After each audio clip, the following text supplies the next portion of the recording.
Bismillahirrahmanirrahim. Assalamualaikum warahmatullahi wabarakatuh. Alhamdulillahirabbil alamin. Wal 'aqibatu lil muttaqin wa la 'udwana illa 'alal zalimin. Wa sallallahu ala nabiyyina wa sayyidina Muhammadin wa ala alihi wa sahbihi ajma'in. Amma ba'd. Kita panjatkan pujian dan syukur kehadirat Allah Subhanahu wa taala pada kesempatan pagi menjelang siang yang berbahagia kali ini. Kita masih kembali diberi kekuatan, kesehatan, hidayah serta taufik dari Allah Jalla wa Ala, sehingga kita bisa kembali menghadiri kajian umum di Masjid Madrasah Imam Ahmad bin Hanbal di kota Semarang ini. Kita berharap semoga Allah Azza wa Jalla berkenan untuk melimpahkan kepada kita semuanya ilmu yang bermanfaat, sehingga bisa kita amalkan sebagai bekal untuk menghadap kepada Allah Jalla wa Ala. Amin. Salam dan salam semoga senantiasa tercurahkan kepada junjungan kita Nabi Agung Muhammad sallallahu alaihi wasallam, pada keluarganya, sahabatnya, dan umatnya yang setia mengikuti tuntunannya hingga akhir nanti. Para hadirin yang hadirat sekalian yang kami hormati dan juga segenap pendengar serta pemirsa yang mudah-mudahan senantiasa dirahmati oleh Allah Azza wa Jalla. Pada tahun 15 atau 16 Hijriah, seorang panglima kaum muslimin yaitu Abu Ubaidah Ibnul Jarrah radhiyallahu anhu menaklukkan kota Dimashq.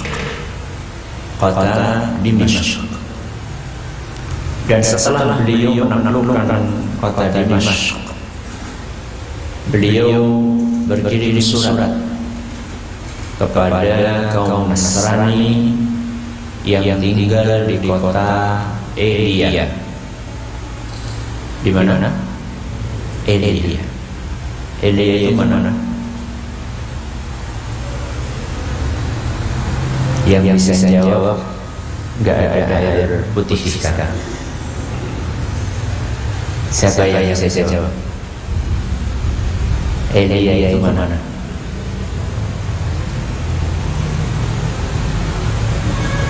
Angkat tangan.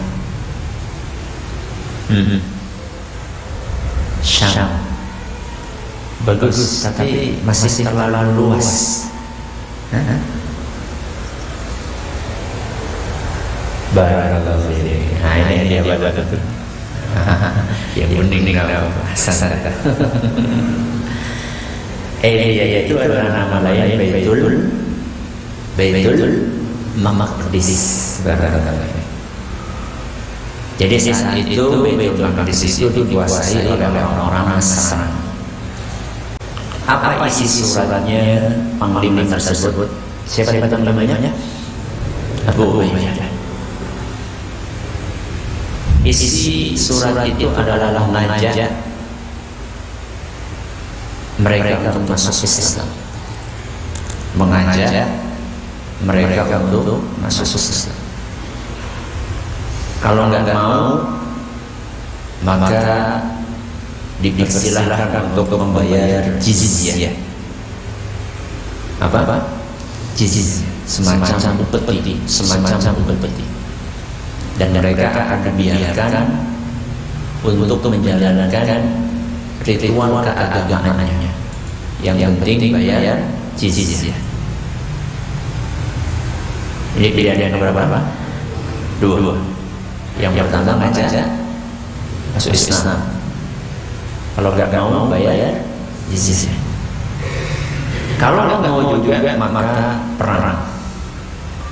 Kalau nggak mau juga maka perang. Ini pilihan yang ketiga, pilihan yang terakhir.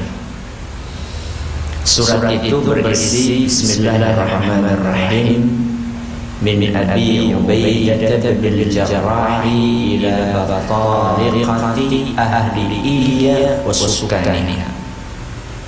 Bismillahirrahmanirrahim. Surat ini ditulis oleh Abu Ubaidah ibn Jarrah, ditujukan kepada para pembesar Ilya dan penduduknya.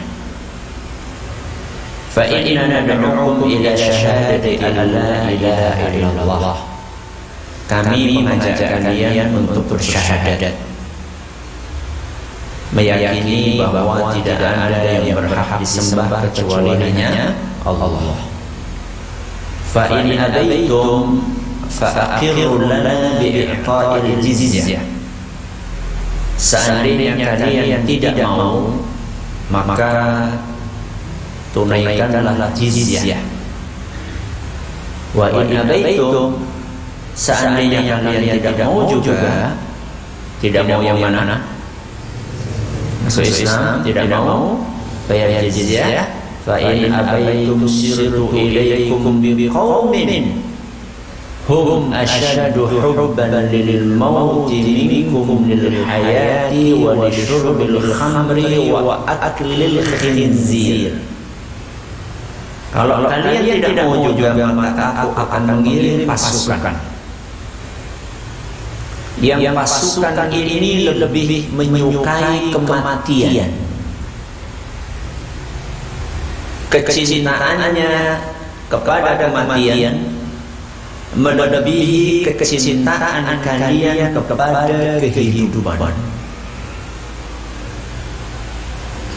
melebihi kecintaan kalian kepada daging babi, melebihi kecintaan kalian kepada minum khamr. Pasukan yang aku kirim itu lebih suka mati daripada hidup. Thumma la arji'u ankum insyaallah hatta aqtula muqatilatakum wa asbiya radiyakum. Kemudian kalau aku sudah mengirim pasukan, maka pasukan tersebut tidak akan pernah pulang kecuali setelah mengalahkan kalian dengan izin Allah saja. Suratnya siapa itu? Abu Ubaidah. Gimana? Kira-kira mereka manut? Nurut atau tidak? Hah? Enggak mau mereka. Masuk Islam enggak mau, bayar jizyah enggak mau, berarti apa? Mereka yang minta, mereka yang minta. Akhirnya betul. Abu Ubaidah berangkat menuju kemana tadi?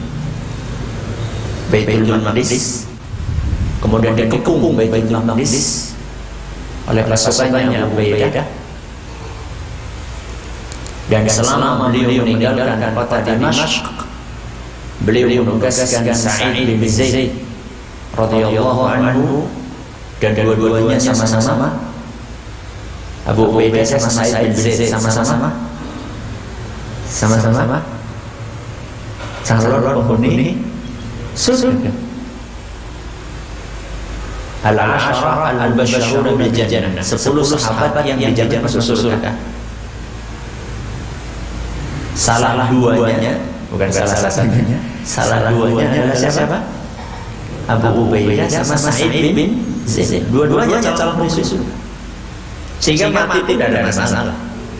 Mati Islam mati pasti masuk surga. Beliau berangkat ke Baitul Maqdis di kota Damashq, ditugaskan siapa tadi? Sa'id bin Zaid. Akhirnya betul dikepung, terjadi pertempuran, beberapa kali pertempuran yang akhirnya dimenangkan oleh siapa? Kaum muslimin. Dimenangkan oleh kaum muslimin. Karena sudah kalah demikian, akhirnya mereka penduduk Baitul Maqdis pun minta perdamaian. Ya, kalah baru apa? Ya sudah damai aja. Tapi ada syaratnya, masya Allah. Sudah kalah kita damai, ada apa? Syarat. Apa syaratnya? Syaratnya surat perjanjian damai itu harus ditandatangani oleh pemimpin tertinggi kaum muslimin. Siapa? Umar bin Khattab radhiyallahu anhu. Karena saat itu zamannya kekhalifahan siapa? Umar bin Khattab. Padahal Umar di mana? Di Madinah. Akhirnya Abu Ubaidah kirim surat kepada Umar bin Khattab mengharapkan kedatangan beliau. Nah, Umar bin Khattab ini ketika mendapatkan surat dari Abu Ubaidah, beliau bermusyawarah dulu dengan para sahabat yang lain.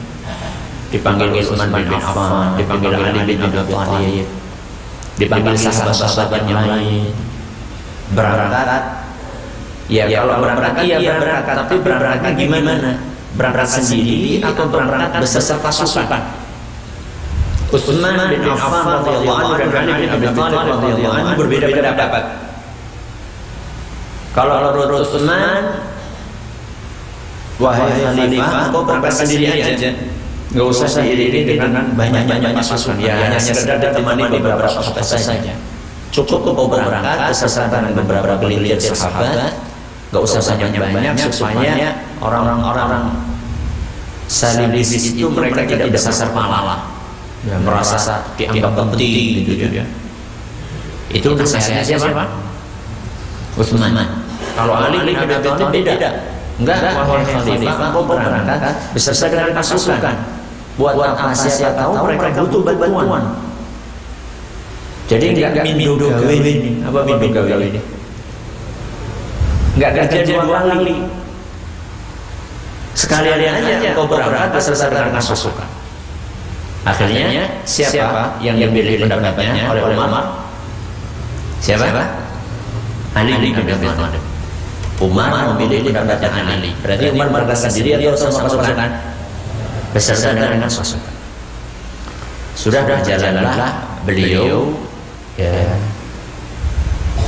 menggunakan tunggangannya, dan seingat saya dalam beberapa riwayat karena tunggangannya terbatas. Karena tunggangannya terbatas, kendaraannya terbatas, akhirnya mereka itu gantian. Satu tunggangan itu bisa dinaiki oleh 2 atau 3 gantian. Misalnya dari sini sampai 2 orang ya, 2 orang, satu tunggangan 2 orang, itu gantian. Dari sini sampai Weleri misalnya, itu jatahnya anak yang naik, nanti teman mana yang nuntun. Nanti dari Weleri ke mana ya? Enggak terlalu ya. Kemana? Al-Asroban. Sampai Al-Asroban itu jatahnya anak yang nuntun, teman mana yang naik, gitu terus gantian. Termasuk Umar bin Khattab.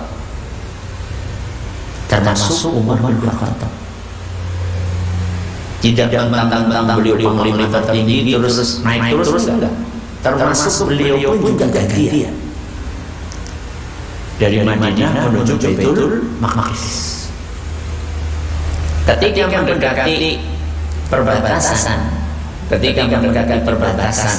dengan Baitul Maqdis, setelah sekian hari mereka melakukan perjalanan, mulai terlihat nun jauh di sana kelihatan ada panglima kaum muslimin, ada Abu Ubaidah di situ, ada Khalid bin Walid di situ, ada Yazid bin Sufyan. Pokoknya panglima kaum muslimin sudah menunggu kedatangannya siapa? Umar bin Khattab. Dan juga kelihatan di samping mereka ada para pembesar Nasrani, para panglimanya penduduk Elia. Dan Allah menakdirkan ketika mendekati masuk daerah Baitul Maqdis, pas lagi jatahnya Umar yang nuntun. Jadi Allah menakdirkan pas lagi musuh sudah masuk kota Elia, itu pas jalannya Umar menuntut dan rekannya Umar yang naik. Dan yang lebih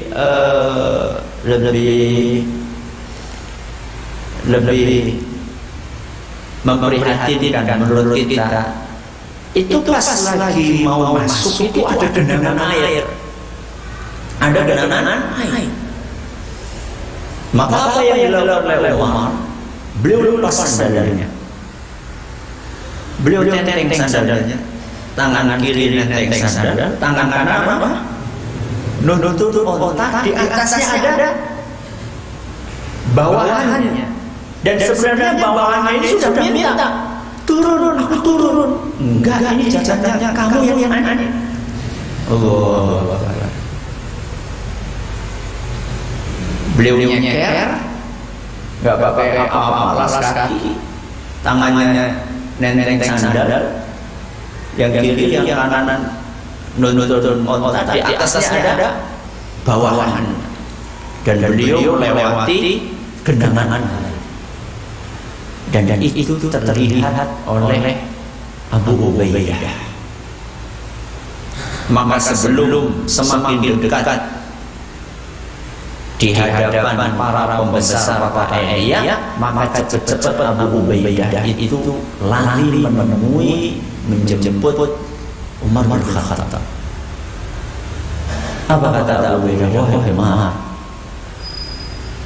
hari ini Paduka telah melakukan sebuah perbuatan yang sangat hina di mata orang Nasrani. Engkau adalah panglima tertinggi kaum muslimin. Kok bisa-bisanya nyeker sambil keli apa? Sandal, nuntut onta, yang di atas onta bawahan. Gimana? Apa kata mereka nanti?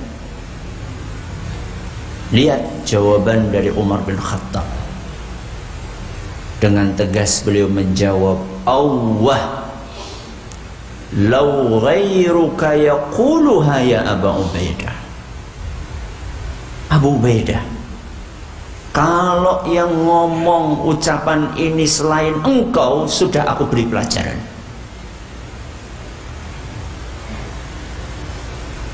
Karena yang ngomong kamu, wahai Abu Ubaidah, aku nggak apa-apain. Ya, sama-sama termasuk asyarah mubasysyirin bil jannah. Umar juga termasuk yang 10 itu, Abu Ubaidah juga termasuk. Kalau yang ngomong bukan kamu, wahai Abu Ubaidah, sudah aku kasih pelajaran. Kemudian apa kata beliau? Inna Arab kuntum azallan nas. Kalian adalah bangsa yang paling hina, yang paling rendah. Apa kalian tidak ingat bahwa dahulu kalian adalah orang yang paling hina, bangsa Arab, sebelum datangnya apa? Islam. Kalian adalah bangsa yang paling hina, yang paling rendah, yang paling sedikit.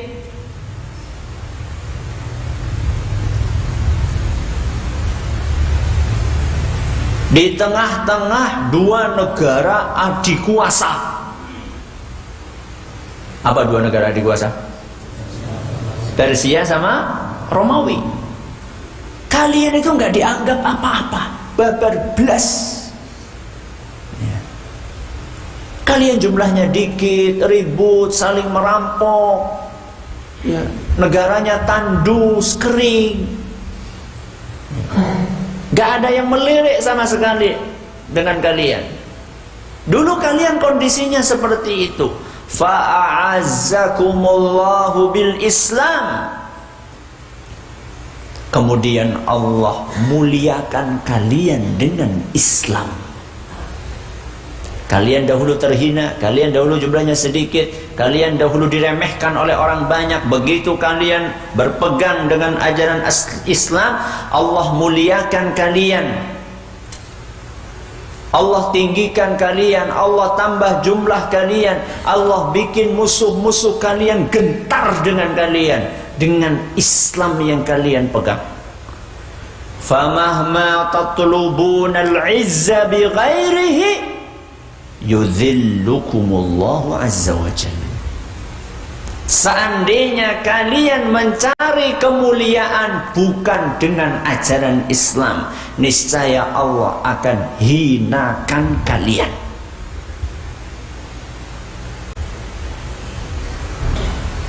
Kalimat yang layak ditulis dengan tinta dari emas, bahwa kalau kita ingin mendapatkan kemuliaan, kejayaan, maka harus kembali kepada ajaran Islam. Ketika umat ini kembali kepada ajaran Islam, maka kejayaan akan Allah karuniakan. Sebaliknya, ketika mereka menjauh dari ajaran Islam, maka kehinaanlah yang akan ditimpakan kepada mereka. Sehingga jangan heran apabila sekarang jumlah kita banyak, tidak ada yang segan. Kenapa? Karena kehinaan Allah timpakan, kita menjauh dari ajaran agama kita sendiri. Akidah kita tinggalkan, ibadah kita tinggalkan, akhlak kita tinggalkan. Padahal ajaran Islam itu berporos dalam 3 hal ini. Apa yang pertama? Akidah. Yang kedua? Yang kedua? Ibadah. Yang ketiga? Akhlak. Ibarat sebuah pohon. Pohon itu supaya kokoh, supaya sehat, butuh apa? Butuh apa? Butuh akar, butuh batang, butuh ranting, butuh buah, butuh bunga supaya indah. Ajaran Islam kira-kira demikian. Akarnya adalah tauhid, batangnya adalah ibadah, bunga-bunga dan buah-buahannya adalah akhlak. Ibarat sebuah bangunan seperti ini juga. Bangunan ini harus ada pondasi, harus ada tiang, harus ada dinding, harus ada jendela, harus ada atap. Pondasinya apa? Pondasinya apa? Batu kali. Pondasinya adalah akidah.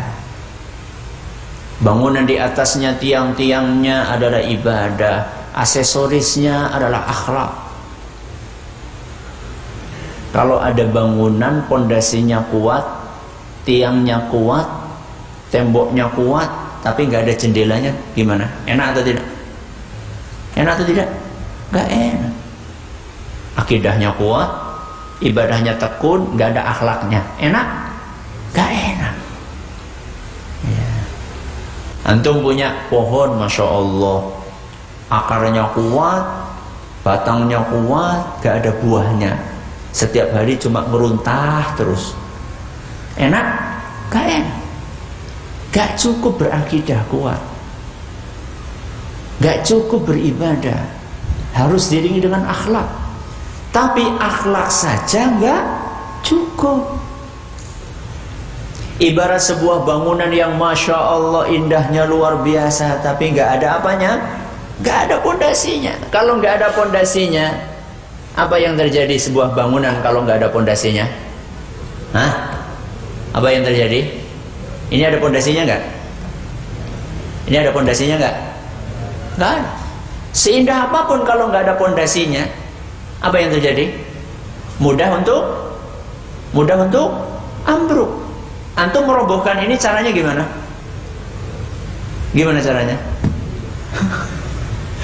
Kayak gitu saja sudah roboh, karena nggak ada pondasinya. Coba sekarang, ayo antum berdiri, ayo kita dorong ini. Tembok-tembok ini kita dorong. Ayo bareng-bareng. Ambruk nggak? Enggak. Padahal jumlah antum berapa? Banyak. Ana sendirian ini, sendirian aja Ana. Cuma kayak gini saja sudah jatuh. Ya nanti kalau jatuh ke sana. Ini segini sudah jatuh, cuma satu orang aja udah jatuh. Sekarang ini bangunan, antum semuanya, ayo bareng-bareng keluarkan tenaga luar dan dalam antum. Gak roboh. Kenapa? Kenapa gak roboh? Pondasi. Maka ajaran Islam ketika kita ikuti, kita pegang semua sisinya. Apanya tadi? Akidahnya, terus ibadahnya, terus akhlaknya. Maka kejayaan, kemuliaan akan kita dapatkan. Sebaliknya, ketika kita menjauh dari ajaran Islam, entah akidahnya kita tinggalkan, ini yang paling parah, atau ibadahnya kita abaikan, atau akhlaknya juga kita terlantarkan, maka saat itu akan banyak masalah menimpa umat ini. Dan Rasulullah SAW sudah memprediksikan berdasarkan wahyu dari Allah Azza wa Jalla tentang kondisi tersebut.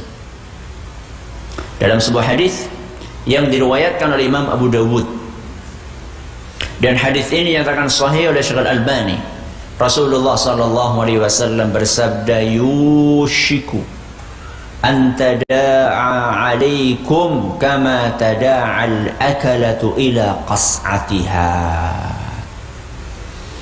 Akan datang suatu masa di mana musuh-musuh bersatu padu dan berlomba-lomba untuk memerangi kalian. Kalian siapa? Umat Islam. Musuh-musuh semuanya bersatu padu, bersepakat, bekerja sama, saling bahu-membahu untuk memerangi kalian, sebagaimana berebutnya orang-orang yang sedang memakan, menyantap makanan yang ada di atas nampan. Antum lebih paham para santri. Satu nampan berapa orang? Berapa? 6. Seandainya di atas nampan itu ada 1 ekor ayam bakar, antum bayangkan nasib ayam tersebut. Bagaimana nasibnya? Sangat mengenaskan. Betul? Ayamnya pasrah dia. Ada yang narik apanya? Pahanya, ada yang narik sayapnya, ada yang narik kepalanya. Yang paling mengenaskan yang narik brutunya. Sudah nggak ada lagi, ya udah brutu ya. Itulah gambaran yang digambarkan oleh Nabi kita Muhammad SAW. Di suatu zaman kondisi umat Islam jadi bancaan. Bancaan itu kan bahasa Jawa Timur ya, betul? Ya. Apa arti Indonesianya? Bancaan itu apa? Makan bareng-bareng. Ya pokoknya jadi santapan lah. Maka ketika mendengar apa yang disampaikan oleh Rasulullah SAW tersebut, para sahabat heran. Para sahabat heran karena para sahabat mengalami masa-masa umat Islam disegani, tidak seperti yang digambarkan oleh Nabi SAW barusan. Maka mereka bertanya kepada Rasulullah SAW. Faqala qailun, ada seorang yang bertanya, wa min qillatin nahnu yawma id, wahai Rasul, kondisi kita sangat mengenaskan pada hari itu karena jumlah kita sedikitkah? Karena kita teramat sedikit sehingga kita menjadi bulan-bulanan musuh kita? Faqala bal antum yawma idzin katsir. Enggak, justru jumlah kalian saat itu sangat banyak.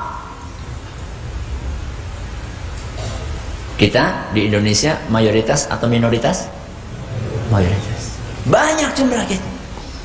Tapi kata Nabi, walakinnakum ghusaa'un ka ghusaa'is sail. Tapi banyaknya kalian itu seperti banyaknya buih. Seperti banyaknya buih. Pernah ke pantai? Pernah ke pantai? Pernah. Ketika ada ombak datang, biur, apa yang terlihat? Buih. Berapa jumlahnya? Banyak, nggak bisa terhitung. Tapi nggak lama kemudian, hilang semua buih tersebut. Banyaknya kalian itu saat itu seperti banyaknya buih. Kalau survei, Masya Allah, mayoritas. Tapi kalau subuhan di masjid, mayoritas atau minoritas? Minoritas. Banyaknya kalian saat itu seperti buih. Wala yanzi'anna Allahu min suduri aduwikum al-mahabah minkum. Allah Subhanahu wa ta'ala akan mencabut, akan membuang perasaan takut musuh kalian kepada kalian. Sudah nggak ada yang takut lagi, nggak ada yang segan lagi.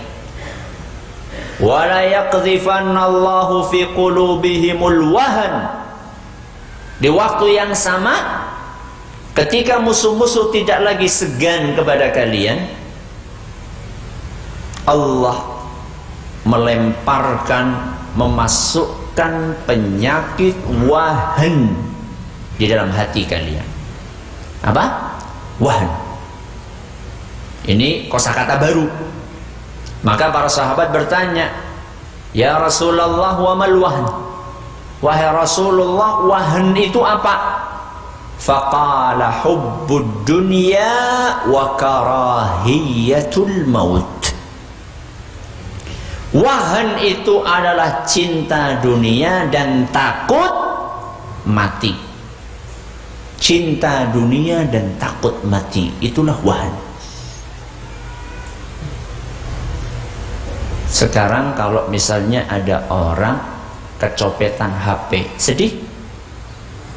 Sedih atau tidak? Sedih. Kalau kecopetan sholat? Kecopetan sholat? Berapa hari sedihnya? Kalau kehilangan HP, sedihnya berapa kali?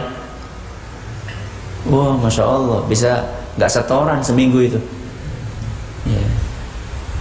Ya, kenapa antum gak setoran baca? Ustaz, ana lagi kondisi psikologis ana lagi terganggu, Ustaz. Kenapa HP hilang, Ustaz? Manusiawi? Manusiawi atau tidak? Manusia. Yang tidak manusiawi itu ketika kita kehilangan sesuatu yang lebih berharga daripada HP, kemudian tidak sedih. Itu yang gak manusiawi. Kehilangan sholat kita, kecopetan sholat kita. Sebagaimana Anda sampaikan kemarin ketika khutbah Jumat. Apa kecopetan sholat? Kecopetan sholat maksudnya apa? Ketika sholat kita tengok-tengok, tolah-toleh, pelirak-pelirik. Pelirak-pelirik apa? Mata atau hati? Dua-duanya. Ketika lagi sholat, pelirak-pelirik mata, Masya Allah. Itu kok pecinya ada merek yang terbaru ya? Sholat kok malah mereknya apa ya? Nomornya berapa ya?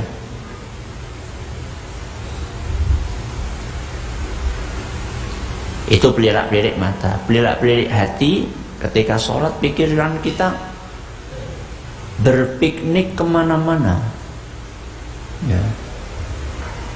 Mikirin keluarga di rumah, mikirin bisnis, mikirin ini, mikirin itu kecopetan sholat kita. Kita lebih cinta kepada dunia dan takut mati.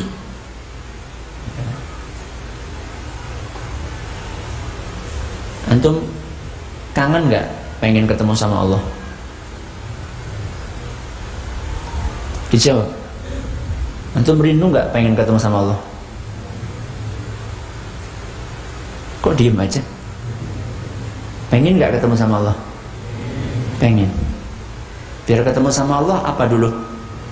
Mati. Sudah siap mati? Katanya kangen pengen ketemu Allah tapi nggak mau mati, takut mati. Karena kita merasa belum siap. Tadi Abu Ubaidah menggambarkan pasukan kaum muslimin bagaimana kecintaan mereka kepada kematian melebihi kecintaan orang-orang kafir kepada kehidupan. Lebih suka mati mereka, tapi mati di atas jalan Allah, bukan asal mati.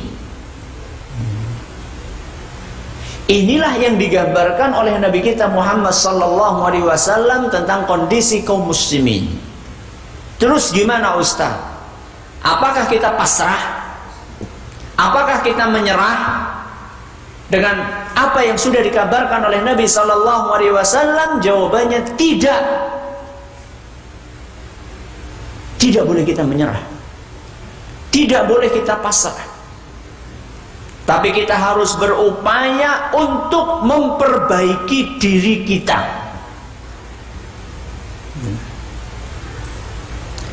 Ketika kita mendekatkan diri kita kepada Allah Azza wa Jalla, maka serangan musuh-musuh Islam itu tidak akan ngefek.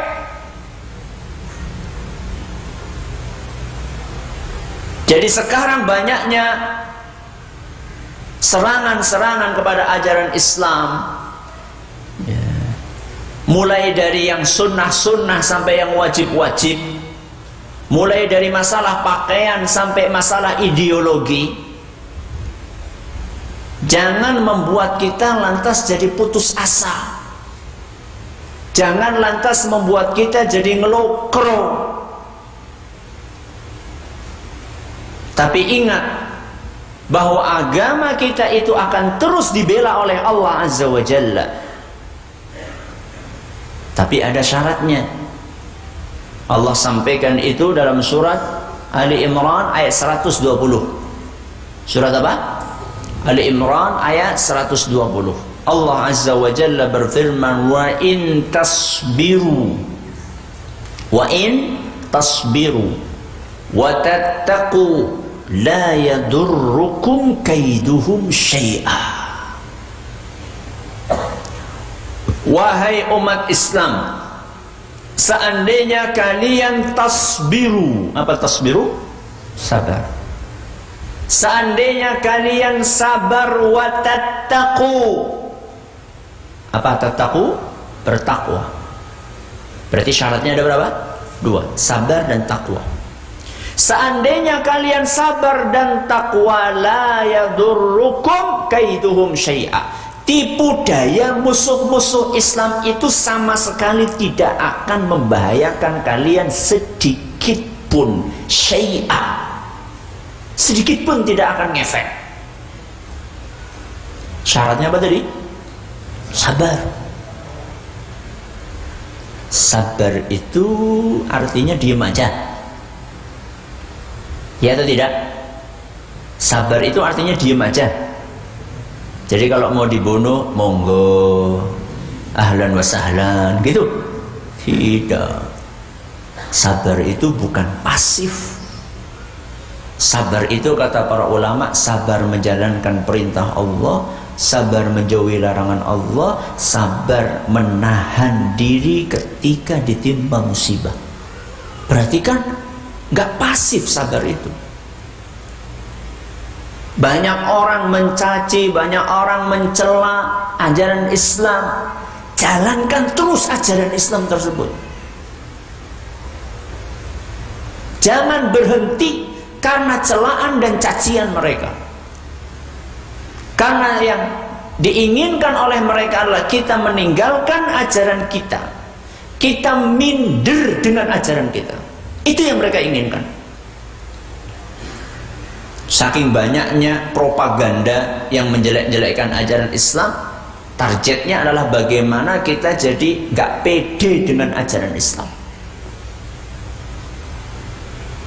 Wong orang telanjang aja pede kok, masa menutup aurat nggak pede? Ada orang pede telanjang? Hah? Ada? Tahu apa? Banyak orang pede telanjang. Kok kita menutup aurat nggak pede itu gimana toh? Mereka ingin kita minder dengan ajaran kita sendiri. Sabar, jalankan terus.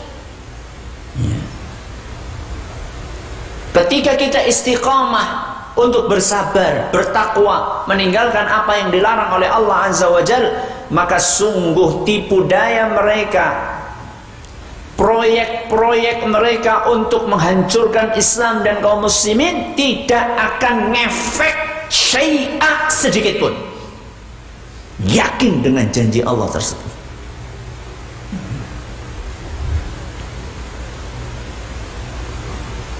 Taib. Itu kita berbicara tentang pribadi.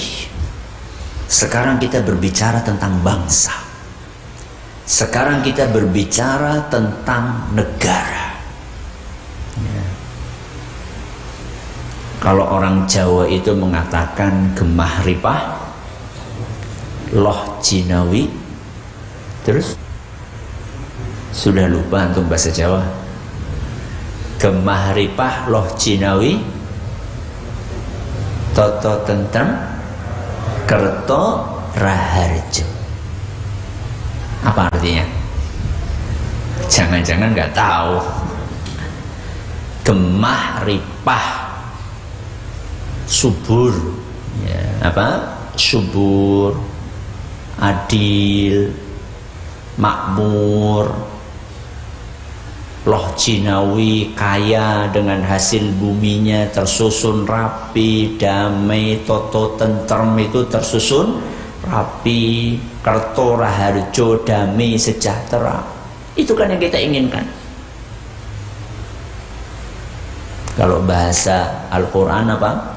Baldatun thayyibatun wa rabbun ghafur. Negeri yang baik, yang aman, yang diberkahi, yang diampuni oleh Allah Subhanahu wa ta'ala. Itulah cita-cita kita. Itu cita-cita yang tinggi apa yang rendah? Tinggi atau rendah? Tinggi. Dan kaidahnya setiap cita-cita yang tinggi pasti butuh perjuangan. Itu kaidahnya seperti itu. Kalau pepatah bahasa Indonesia mengatakan berakit-rakit ke hulu, berenang-renang ke tepian, bersakit-sakit dahulu, bersenang-senang kemudian. Orang yang ingin mendapatkan menggapai cita-cita mulia, maka dia harus berkorban. Orang yang ingin negeri ini menjadi gemah ripah loh jinawi, toto tentrem kerto raharjo, baldatun thayyibatun wa rabbun ghafur, itu butuh perjuangan.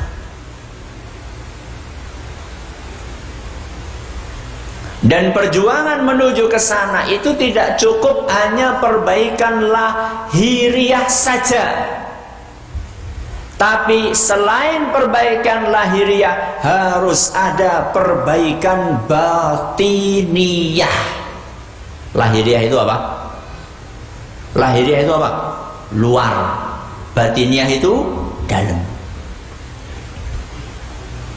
Negara yang maju itu bukan hanya dilihat dari, oh Masya Allah pasarnya megah, mallnya mewah, jalannya alus, jembatan di mana-mana, bangunannya gede-gede. Bukan cuma itu.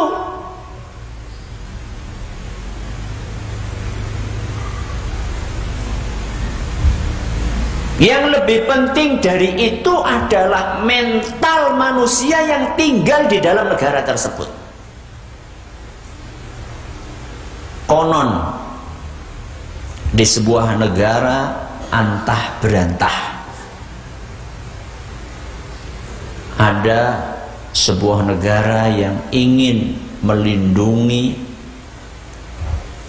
negara tersebut dari serangan musuh, sehingga negara itu bisa stabil, kuat, tidak runtuh. Maka apa yang dilakukan?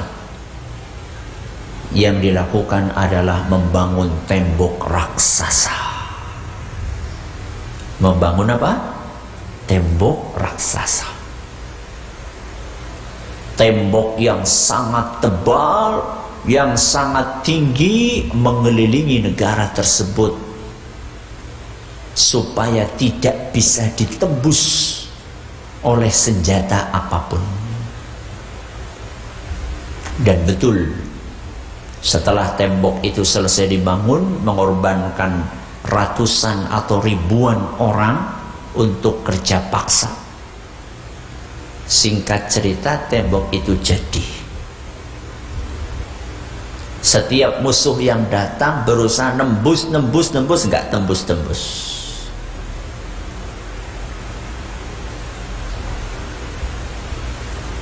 Penguasa negeri itu lupa, terlalu sibuk untuk membangun fisik, lupa membangun mental. Terlalu sibuk dengan lahiriah, melupakan apa? Batiniyah. Karena musuh gagal nyerbu sana, nyerbu sini, nggak bisa tembus. Akhirnya apa yang mereka lakukan? Apa kira-kira yang mereka lakukan? Tembok itu ada gerbangnya atau tidak? Ada gerbangnya atau tidak? Ada loh, nggak ada gerbangnya gimana mau masuk, gimana mau keluar? Ada gerbangnya. Gerbangnya dijaga atau tidak? Dijaga, ketat juga. Kalau nggak bisa nembus temboknya, berarti apa yang perlu ditembus?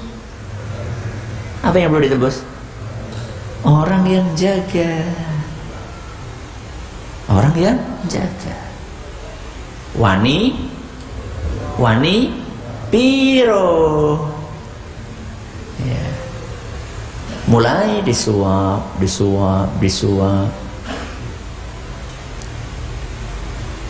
Dikasih sekian. Oh enggak. Kita setia. 1 juta setia. 10 juta setia.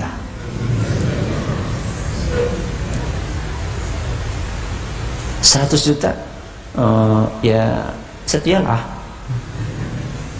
1 M bisa diatur. Rapuh, kokoh bangunannya, rapuh mental manusia. Dengan cara seperti itu, belum lagi memasukkan narkoba, candu, untuk membuat pasukan negeri itu kecanduan dengan narkoba. Dirusak mentalnya, suap, candu terus gitu, sampai akhirnya bobol. Apanya yang bobol? Temboknya yang raksasa itu? Bukan, orang-orangnya bobol.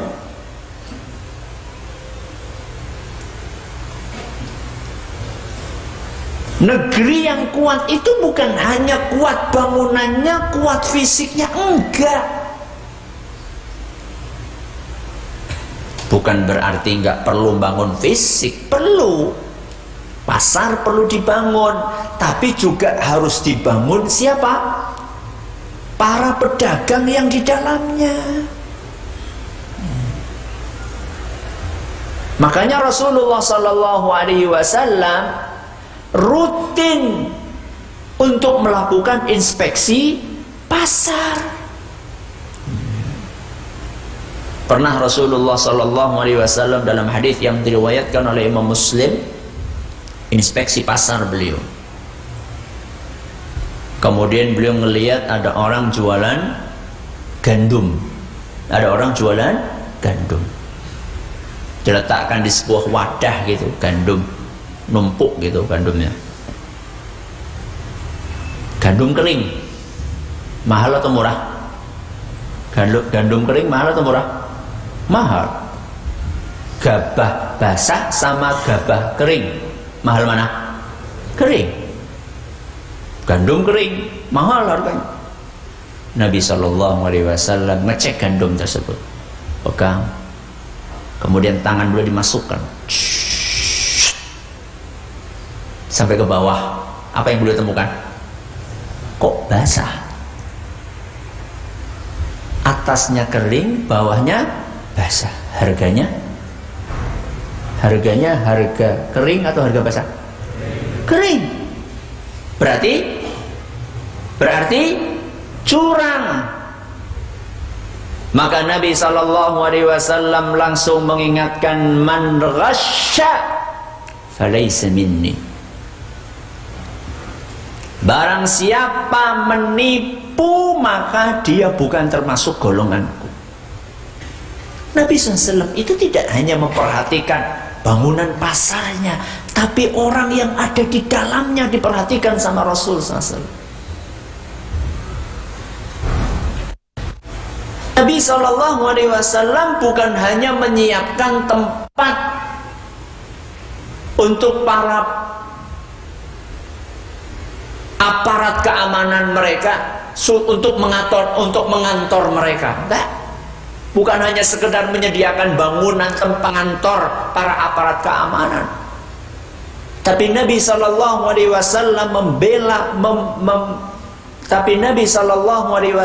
berusaha untuk menggembleng mental mereka sebagai seorang aparat keamanan. Tidak tebang pilih, hukum ditegakkan kepada semua orang siapapun dia. Dan itu dicontohkan langsung oleh Nabi kita Muhammad SAW.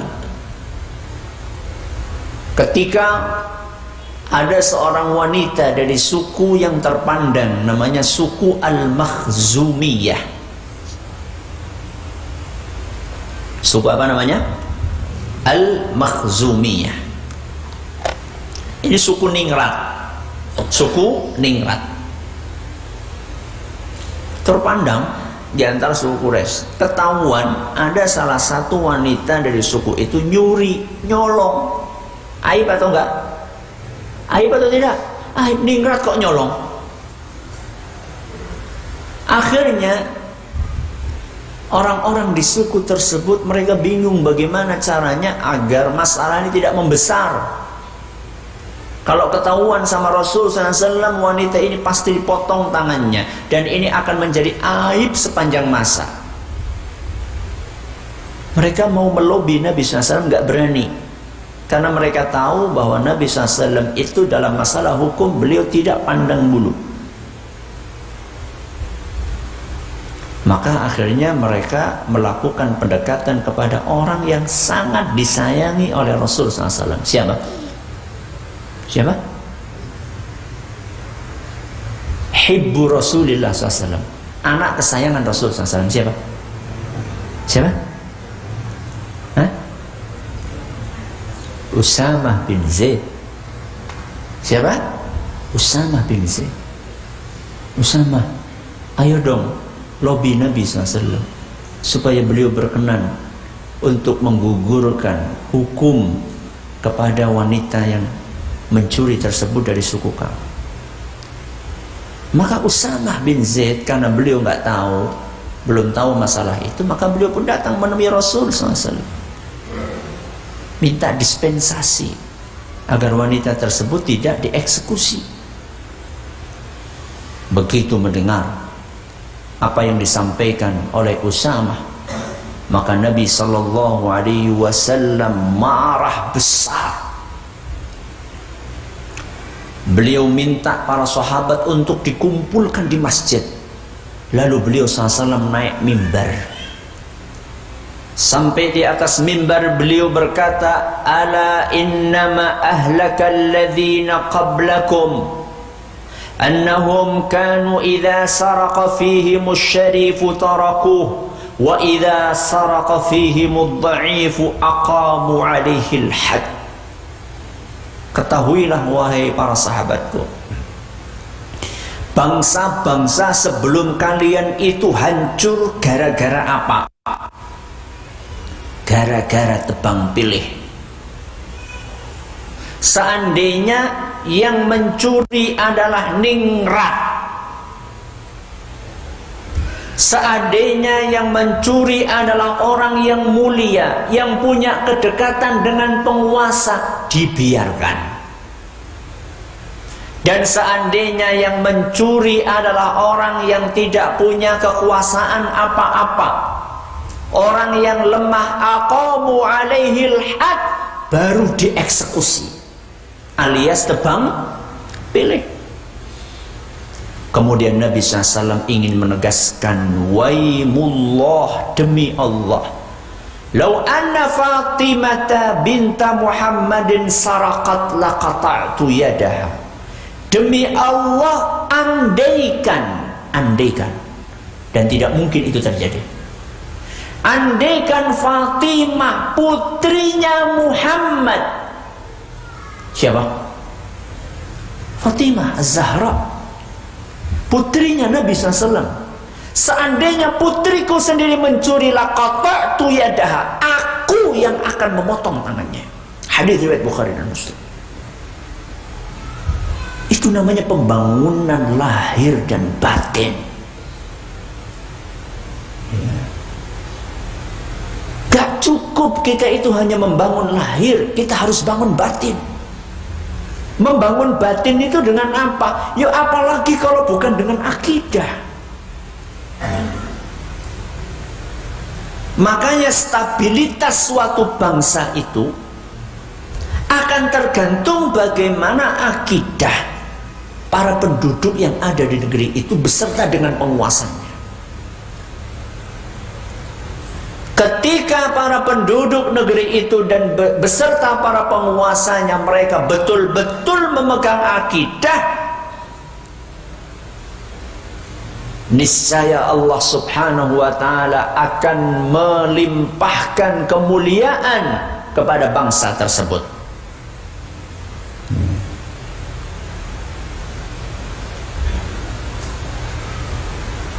Tapi akidah yang dimaksud di sini bukan sembarang akidah. Akidah itu kan kalau diterjemahkan apa? Kalau diterjemahkan apa? Keyakinan, betul? Keyakinan. Sekarang di muka bumi ini keyakinan banyak apa sedikit? Banyak apa sedikit? Banyak. Anak tanya sama antum, komunis itu keyakinan atau bukan? Keyakinan. Ateis keyakinan bukan? Keyakinan. Apa itu yang dimaksud? Dah, bukan itu yang dimaksud. Akidah yang kita maksud di sini yang akan membantu stabilitas suatu bangsa adalah akidah Ahlus Sunnah wal Jamaah. Akidah yang diwariskan oleh Nabi kita Muhammad sallallahu alaihi wasallam dan dianut oleh para salafus salih, dari para sahabat Nabi sallallahu alaihi wasallam, para tabi'in, para atba'ut tabi'in, para ulama sunnah. Itu yang dimaksud, bukan sembarang keyakinan, bukan. Akidah yang dibangun di atas mengikhlaskan ibadah hanya kepada Allah, meninggalkan kesyirikan, itu yang dimaksud dengan akidah yang akan membantu stabilitas suatu bangsa. Ketika akidah itu dianut, ketika akidah itu diperjuangkan, ketika akidah itu kita pertahankan, maka saat itu Allah Subhanahu wa ta'ala akan mengaruniakan kejayaan kepada bangsa ini. Allah sudah berjanji demikian dalam Al-Quran surat An-Nur ayat 55. Surat apa? An-Nur ayat berapa? 55. Allah berfirman, wa'adallahu alladhina amanu minkum wa amilus salihat. Allah telah berjanji untuk siapa? Alladzina amanu minkum wa amilus salihat. Janji Allah berlaku kepada siapa? Orang-orang yang beriman dan beramal soleh, bukan sekedar beragama Islam. Karena banyak orang sekarang, loh katanya Allah janji gini. Mana sekarang kaum muslimin kondisinya kayak gini? Nah sekarang yang jadi pertanyaan, kaum muslimin sudah memenuhi syarat atau belum? Di sini ayatnya jelas mengatakan wa'adallahu alladhina amanu minkum wa amilus shalihat. Yang dapat janji dari Allah adalah amanu wa amilus shalihat, beriman dan beramal soleh. Apa yang Allah janjikan? La yastakhlifannahum fil ardh. Allah akan jadikan mereka berkuasa di muka bumi ini. Ini janji yang pertama. Allah janjikan apa? Kekuasaan di muka bumi. Kama stakhlafal ladzina min qablihim, sebagaimana Allah telah memberikan kekuasaan kepada orang sebelum mereka. Ini janji yang pertama. Yang kedua, wala yumakkinanna lahum dinahumul ladzir tadallahum. Janji yang kedua, Allah akan teguhkan untuk mereka agama yang telah diridhoi oleh Allah. Kita akan istiqomah di atas agama tersebut. Ini janji yang keberapa? Yang kedua, diteguhkan agama kita. Yang ketiga, wala yubaddilannahum min ba'di khaufihim amna. Janji yang ketiga, Allah akan ganti suasana mencekam dan menakutkan dengan suasana aman, tentram, damai, sentosa. Perasaan takut diganti dengan keamanan. Berapa janji Allah? Berapa? 3. Apa yang pertama? Kekuasaan di muka bumi. Yang kedua, agama yang kokoh. Yang ketiga, keamanan. Allah berjanji untuk memberikan 3 hal ini dengan syarat yang di belakang. Setelah beriman, beramal saleh, ada syarat berikutnya yang harus dipenuhi. Ya'budunani la yusyrikuna bi syai'an. Syarat berikutnya yang harus dipenuhi selain beriman dan beramal saleh adalah beribadah hanya kepada Allah dan tidak berbuat syirik. Pertanyaannya, syarat itu sudah dipenuhi atau belum? Sampun napa dereng? Dereng. Masih percaya Nyi Blorong, masih percaya Nyi Roro Kidul, kemana-mana masih bawa jimat. Kalau ada masalah apa-apa, perginya ke masjid apa ke kuburan? Antum? Ke masjid, kita ya Allah, Allahumma Rabbana. Minta kepada Allah. Gimana Allah akan memenuhi janji-janjinya seandainya syarat-syaratnya tidak kita penuhi? Wah, terus gimana Ustaz? Berarti kalau misalnya kita belum mencapai hal tersebut, masih banyak penyimpangan di sana sini, gimana kalau kita berontak saja Ustaz? Oh ya enggak. Kenapa enggak Ustaz? Katanya kita harus menegakkan ajaran Islam. Pokoknya kita itu darpo Ustaz. Apa darpo? Modar apa?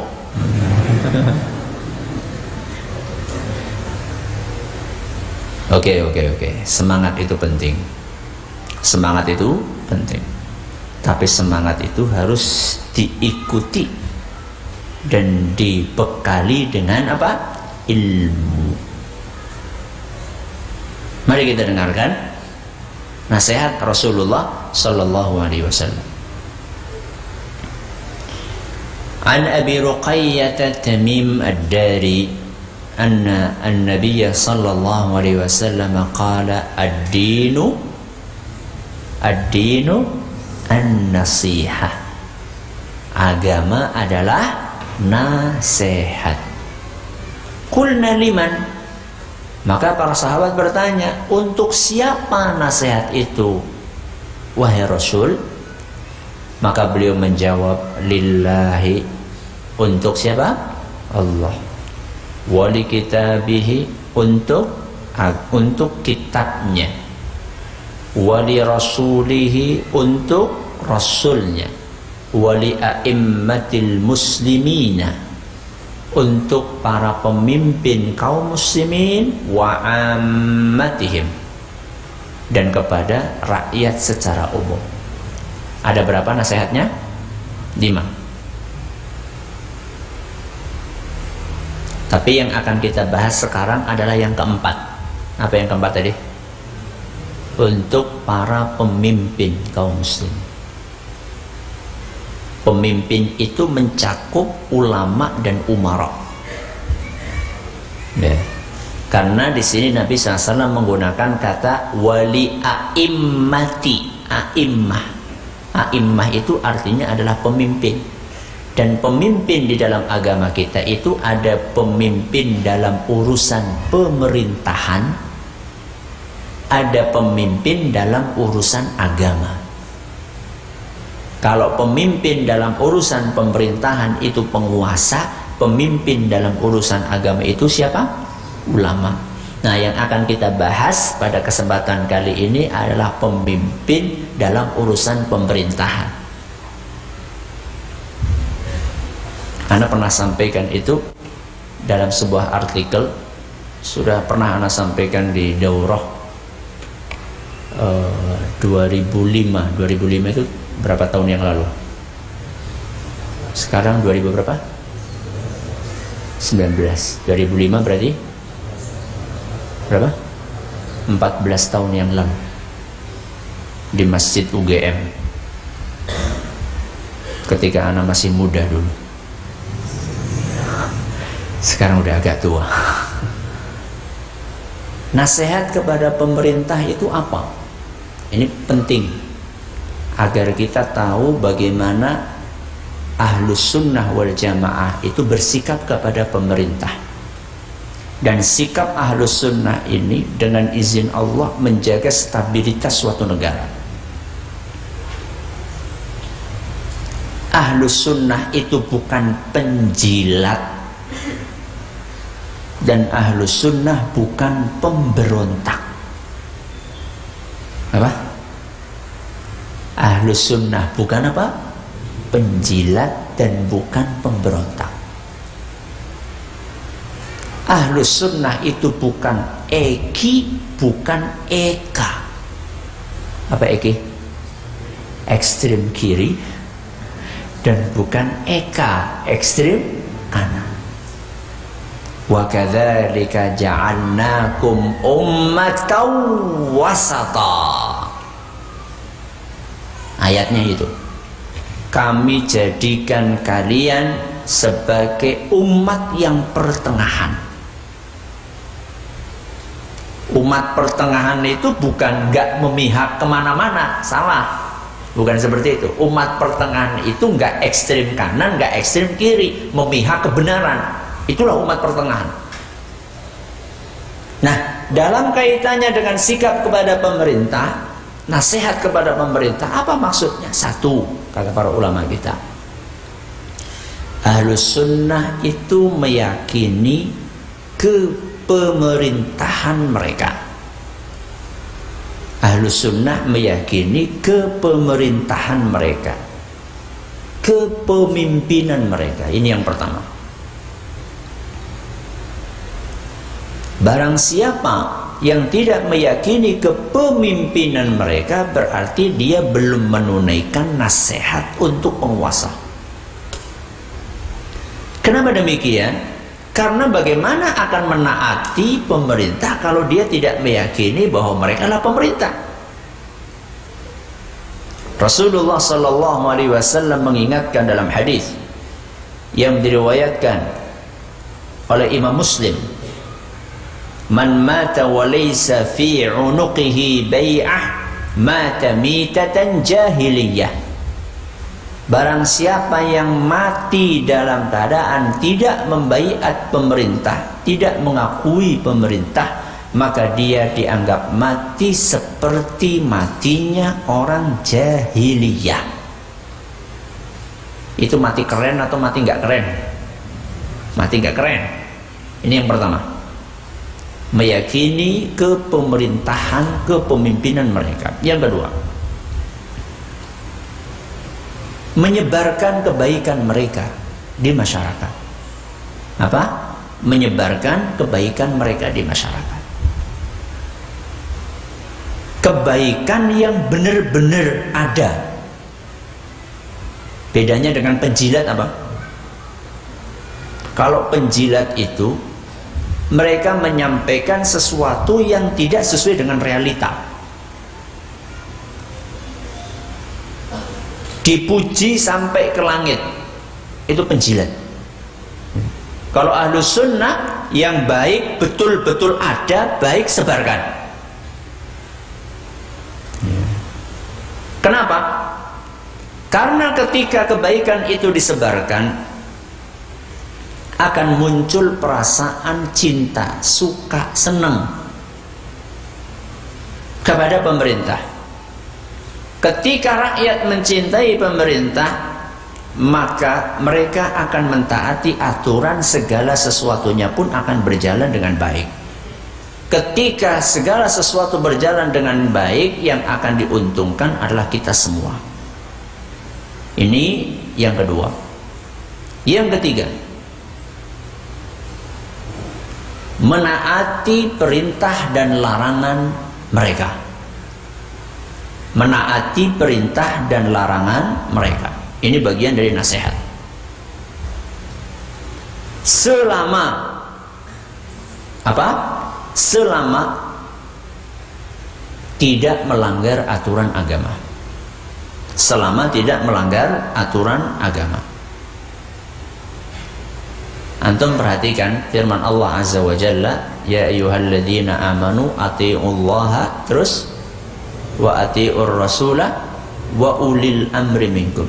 Apa yang menarik di dalam ayat ini? Ya ayyuhalladzina amanu atiiullaha wa atiiur rasulah wa ulil amri minkum. Apa yang menarik?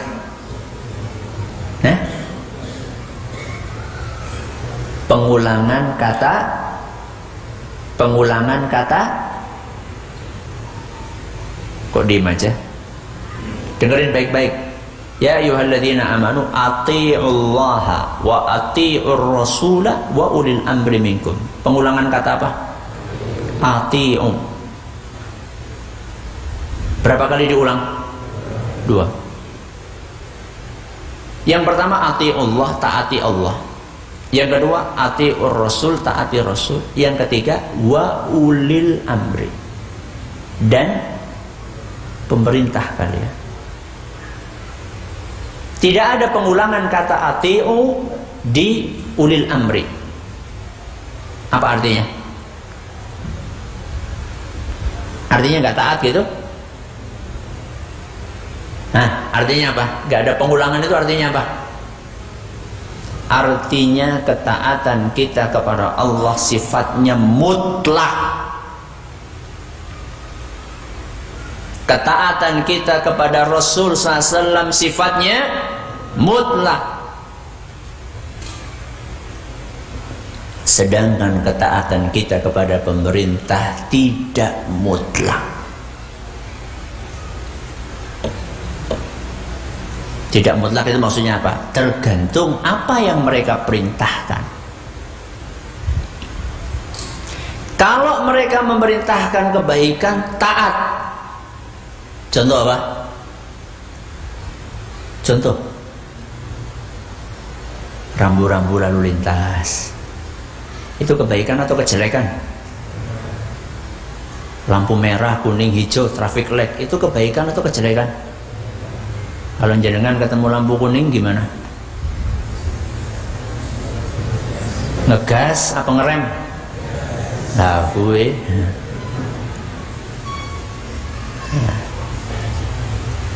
padahal itu untuk kebaikan kita.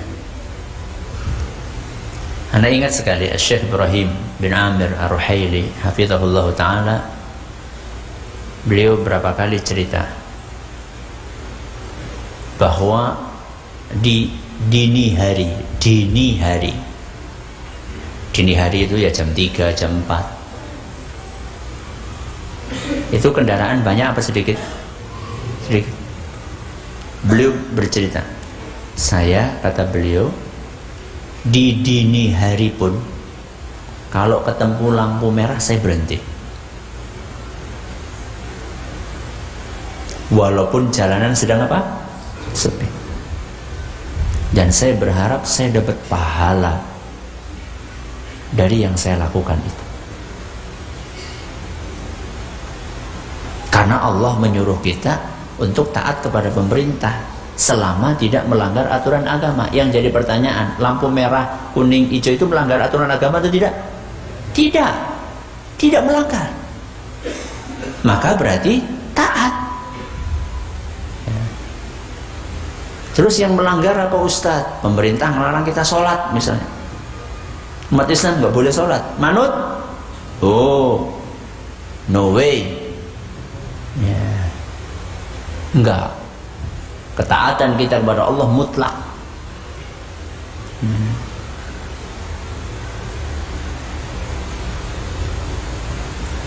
Tapi ya, ketika pemerintah memerintahkan sesuatu yang melanggar agama, A misalnya, memerintahkan A, kayak tadi misalnya nggak boleh sholat, kita tidak boleh taat dalam A. Tapi bukan berarti perintah yang B yang tidak melanggar kemudian kita juga tidak taat, bukan. Yang kita tidak taati adalah yang melanggar agama. Yang tidak melanggar tetap kita taati.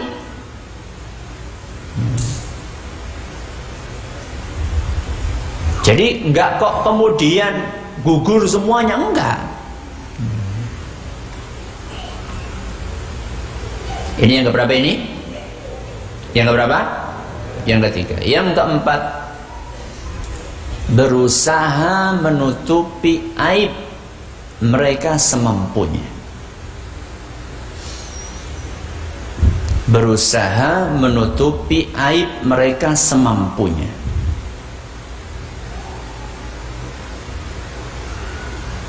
Kenapa? Karena kalau kita beberkan aib mereka, yang muncul adalah perasaan benci, jengkel, dongkol dari masyarakat kepada pemerintah. Jadi kalau kita tahu aib, tutupi, jangan disebarkan. Wah, jadi penjilat kalau kayak gitu, Ustaz. Oh enggak, menutupi aib itu bukan berarti membiarkan. Ini orang salah paham di sini. Saya berapa kali terlibat diskusi dengan sebagian yang pokoknya kita kudeta, kita berontak. Ketika kita bawakan dalil-dalil yang memerintahkan kita untuk bersabar, untuk taat, untuk patuh, terus membawakan, oh berarti kita membiarkan mereka melakukan semaunya. Loh, beda. Menutupi aib itu bukan membiarkan aib. Menutupi aib itu aib yang sudah ada, gak usah disebar-sebarkan. Kemudian kita berusaha memperbaiki. Dan ini poin yang kelima. Kalau yang keempat itu adalah apa tadi? Berusaha menutupi aib. Yang kelima berupaya menasehati mereka semampunya.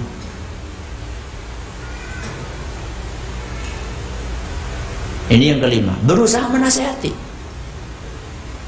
Jadi bukan berarti menutupi aib itu membiarkan aib. Oh salah persepsi Anda, bukan.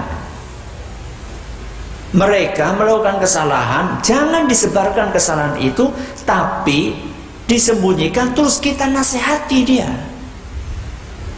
Makanya tadi saya katakan Ahlus Sunnah itu bukan penjilat. Penjilat itu adalah yang membiarkan aib, ya, bahkan membenarkan aib. Itu penjilat. Wong salah kok dikatakan apa? Benar. Salah dikatakan salah, tapi dengan etika. Makanya Nabi SAW mengajarkan kepada kita agar dalam menyampaikan nasihat kepada siapapun, apalagi kepada pemerintah, itu ada etikanya. Etikanya apa? Lemah lembut. Ya. Apa etikanya? Etika nasihat lemah lembut. Gak usah pemerintah, kita saja itu kalau dinasehati dengan bahasa yang kasar, gampang atau enggak menerimanya? Susah. Ingat apa pesannya Allah Azza wa Jalla kepada Nabi Musa dan Nabi Harun ketika diutus untuk menasihati Fir'aun? Apa pesannya? Faqula lahu qawlan layyina. Faqula lahu qawlan layyina. Wahai Musa, wahai Harun, sampaikan nasihat kepada Fir'aun dengan cara yang lembut. Ana tanya sama antum, pemerintah kita dengan Fir'aun lebih jahat mana? Nah, Fir'aun masih sholat, pemerintah kita masih sholat. Fir'aun belas itu apa? Belas itu takkid, takkid Jawi, ya. Babar blas. Bahkan dia mengaku Tuhan, ana rabbukumul a'la. Allah tahu nggak Fir'aun itu matinya kafir? Fir'aun bakalan mati kafir. Allah tahu? Tahu. Walaupun demikian, tetap Allah nyuruh Nabi Musa dan Nabi Harun untuk menasihati dengan cara yang lembut. Sekarang anda tanya, emang antum tahu bagaimana akhir hidup kita dan pemerintah kita? Gak tahu. Ya. Akhir hidup kita sendiri kita gak tahu, apalagi akhir hidup orang lain.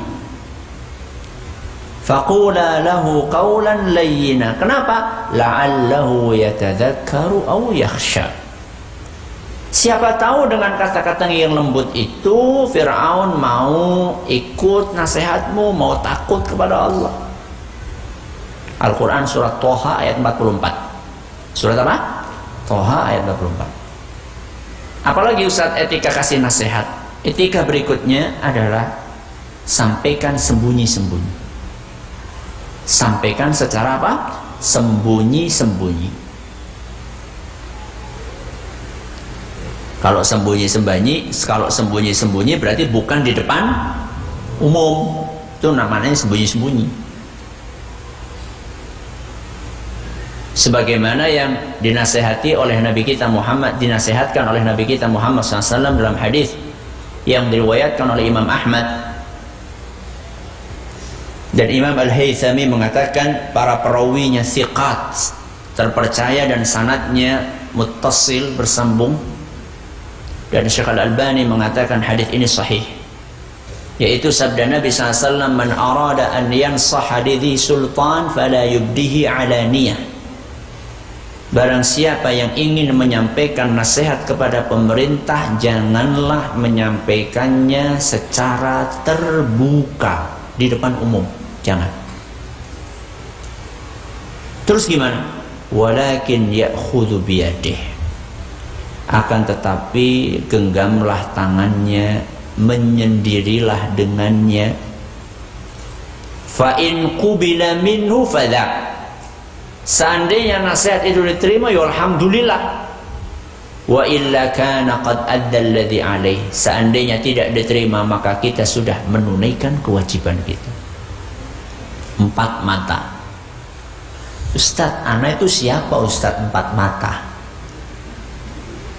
Wong ana mungkin baru sampai ke pintunya saja sudah disuruh pergi. Gimana saya menyampaikan nasihat mata? Surat. Emang mau dibaca loh? Yang penting kita sudah menyampaikan. Nabi SAW kan mengatakan tadi, seandainya diterima alhamdulillah, nggak diterima kita sudah menunaikan kewajiban. Tulis surat. Ada cara lain Ustaz? Ada. Bukankah pemerintah itu punya orang-orang dekat? Lewat orang-orang dekat. Ya. Ada pengusaha, ada ulama, ada bawahan, ada ajudan. lewat sarana-sarana tersebut. Ya. Seandainya sarana-sarana itu tidak ada yang bisa digunakan, maka la yukallifullahu nafsan illa wus'aha. Allah tidak membebani seseorang kecuali sesuai dengan kemampuannya. Ya. Sudah. Ini yang kelima. Yang keenam, nasihat kepada penguasa, artinya tidak melakukan kudeta, tidak melakukan pemberontakan kepada pemerintah yang sah. Walaupun pemerintah melakukan hal-hal yang tidak kita sukai, nepotisme, korupsi, kolusi, ingat, bukan mendiamkan, menasehati, tapi bukan dengan cara kudeta. Dan haramnya kudeta ini adalah ijma' para ulama. Haramnya kudeta kepada pemerintah kaum muslimin ini sudah disepakati oleh para ulama, sebagaimana yang disampaikan oleh Imam An-Nawawi rahimahullah. Haramun bi ijma'il muslimina wa in kanu fasaqah zalamah. Haram hukumnya kudeta kepada pemerintah kaum muslimin walaupun mereka fasik, walaupun mereka zalim. Kata beliau, banyak sekali dalil-dalil, hadis-hadis yang menjelaskan hal tersebut.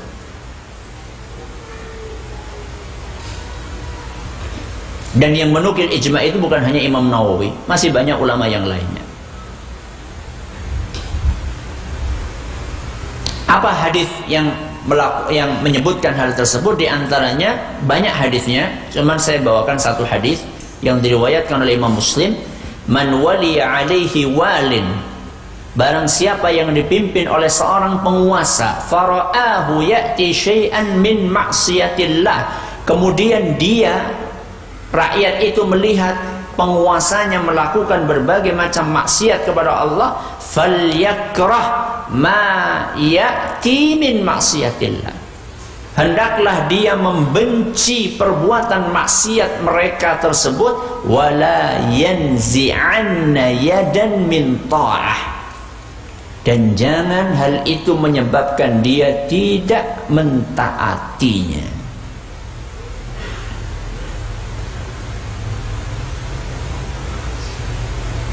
Bagaimana kalau mereka melakukan kekufuran, Ustaz? Bagaimana kalau mereka melakukan kekufuran?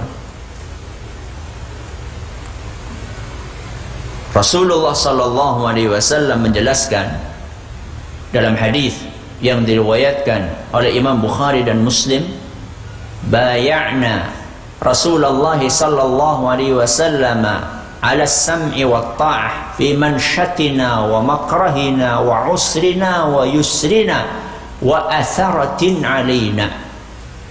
Kata Ubadah bin Samit radhiyallahu anhu, kami telah berbaiat, berjanji setia kepada Rasulullah SAW untuk selalu mendengar, untuk mentaati pemerintah, baik ketika kami semangat atau saat kami tidak suka, ketika kita susah maupun senang, ataupun saat mereka melakukan nepotisme. Wa an la nunazi'al amra ahlahu, dan kita tidak boleh memberontak pemerintah, illa an tarau kufran buwahan indakum minallahi fihi burhan, kecuali seandainya engkau melihat bahwa pemerintah itu melakukan kekufuran yang nyata di dalam diri mereka, berdasarkan dalil yang meyakinkan bahwa perbuatan itulah perbuatan kufur. Berarti pemberontakan itu hanya boleh dalam dalam satu kondisi, ketika mereka melakukan kekufuran. Dan kalau kita perhatikan, Nabi SAW mengatakan kufran buahan, kekufuran yang nyata. Berarti kekufuran itu harus nyata betul, bukan kabar burung. Cukup enggak kita harus iqamatul hujjah, harus menjelaskan sampai sejelas-jelasnya bahwa itu kekufuran kepada mereka. Jelaskan kepada mereka bahwa itu kekufuran sampai yakin, gak ada syubhat sama sekali. Cukup tidak? Rakyat harus punya kemampuan untuk mengganti dengan pemerintah yang lebih baik, punya kekuatan yang sepadan atau melebihi kekuatan pemerintah. Kemudian juga tidak boleh menimbulkan kerusakan yang lebih parah pasca kudeta. Kerusakan yang parah itu apa? Berjatuhannya korban jiwa, ya. Kemudian banyak muslimat yang diperkosa, ya. Situasi yang tidak stabil, macam-macam. Dan kata Syekhul Islam, di sepanjang sejarah belum pernah ditemukan adanya pemberontakan yang berakhir dengan kondisi yang lebih baik. Ini pengamatan beliau sepanjang sejarah, sejak zaman beliau sampai sebelum beliau. Tidak pernah ada kejadian pemberontakan berakhir lebih baik dibandingkan sebelum pemberontakan. Ustadz PNS ya? Bukan. Kok ada pertanyaan seperti itu? Ustadz dibayar sama pemerintah? Enggak. Saya ASN bukan, PNS bukan. Terus kenapa? Ngajarin supaya nggak berontak. Dibayar berapa? Nggak dibayar sepeser pun. Ada seorang ustadz rahimahullah sudah wafat, ngisi pengajian kayak gini tentang wajibnya taat kepada pemerintah, nggak memberontak dan seterusnya. Nyampaikan hadis-hadisnya, ayat-ayat Qur'annya. Begitu selesai pengajian, ustadznya ditanya. Ada siapa? Ustadz, tanya ustadz. Nah, silakan. Tanya apa? Ustadz PNS ya? Ustadz pegawai negeri ya? Bukan. Kenapa ustadz ngajarin untuk taat, untuk nggak berontak? Ustadznya pintar. Coba kasih tahu saya, ada nggak hadis negeri, hadis swasta?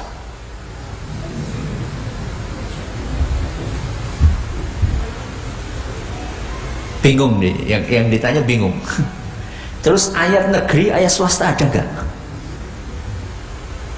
Ijma negeri, ijma swasta. Saya sampaikan itu bukan karena saya dibayar oleh pemerintah untuk menyampaikan ini, tidak.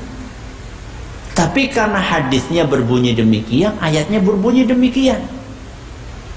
Kita lakukan ini bukan dalam rangka untuk menjilat, untuk mencari jabatan, bukan. Karena dari awal kita tidak minta jabatan.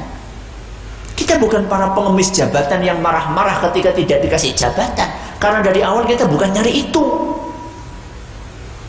Kita meyakini itu sebagai sebuah akidah yang diwariskan oleh Nabi SAW untuk menjaga stabilitas bangsa, stabilitas negara.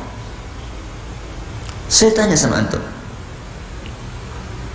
ketika Islam melarang kita untuk berontak, itu untuk kepentingan siapa? Pemerintah apa rakyat?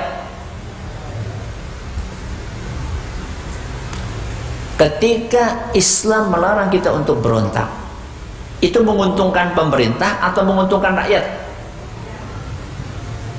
Jawab. Pemerintah apa rakyat? Hah? Pemerintah. Rakyat. Rakyat atau pemerintah? Nah, dua-duanya. Al-jam'u aula minat tarjih. Dua-duanya. Bahkan yang akan memanfaatkan itu rakyat dulu sebelum pemerintah. Anak tanya sama antum, masih ingat tahun 98? Apa itu?